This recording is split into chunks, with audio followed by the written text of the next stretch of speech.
why is CSGO on the Xbox so bad? Because if you don't know what the game currently looks like... So where the hell is everybody? The game released in 2012 on multiple platforms. Unfortunately, a couple of those platforms were the PS3 and Xbox 360. And obviously, I wouldn't be making this video if everything went well. CSGO is currently one of the biggest games in the world, mainly due to its competitive gameplay and crate unboxings. Shout out T Martin for having me blocked on Twitter. I'd imagine the intent here was to create some sort of competition for Call of Duty on the consoles, which has been one of the biggest FPS titles on the market since I was watching Blue's Clues and eating BK Crown Chicken Nuggets before, you know, they became hot ass. In the case of Call of Duty, however, most of its older games just recently saw a patch making the games, well, playable. While in the case of CSGO on the Xbox, apparently its last patch was in 2016. That is pitiful. In its current state, the game feels more empty than a shopping mall, with a few players hanging around, with some probably seeing Counter-Strike Global Offensive in the Microsoft Store and purchasing it only to be filled with some sort of regret as soon as they launch it. What have I done? You'll see plenty of maps that are playable through one mode. I say this because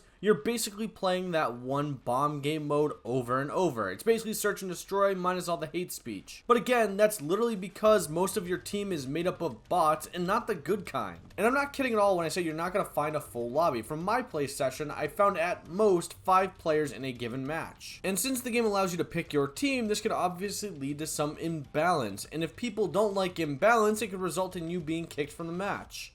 Also, the amount of game modes is pretty similar to the full version on PC, but it's also limited to Arms Race, Demolition, Casual, Competitive, with Casual and Competitive containing Hostage and Bomb game modes. Speaking of competitive, saying CSGO on the Xbox has competitive is like saying Arby's won't give you meat sweats. From my own personal experience, to even get to a competitive playlist, you need to find it in Custom Match or Private Match, which is not a real competitive game mode if you have to find it in a private match. So, if you get your rocks off by seeing your competitive rank go up, then CSGO on the Xbox won't be a help to you. With that being said, everything runs right through quick match or casual playlists. So how does CSGO on the Xbox play? Well, it's terrible. The game may have population issues and a quick match that pretty much directs you to one barren, filthy casual game mode, but the game also just plays terribly. Yes, the movement feels similar to the PC version, but it just feels slightly clunkier, and utilizing weapons just feels incredibly stiff. And this mainly affects when you're ADS, so if your primary weapon of choice is the AWP, then you're going to be pretty pissed off knowing that you can't really aim down sights because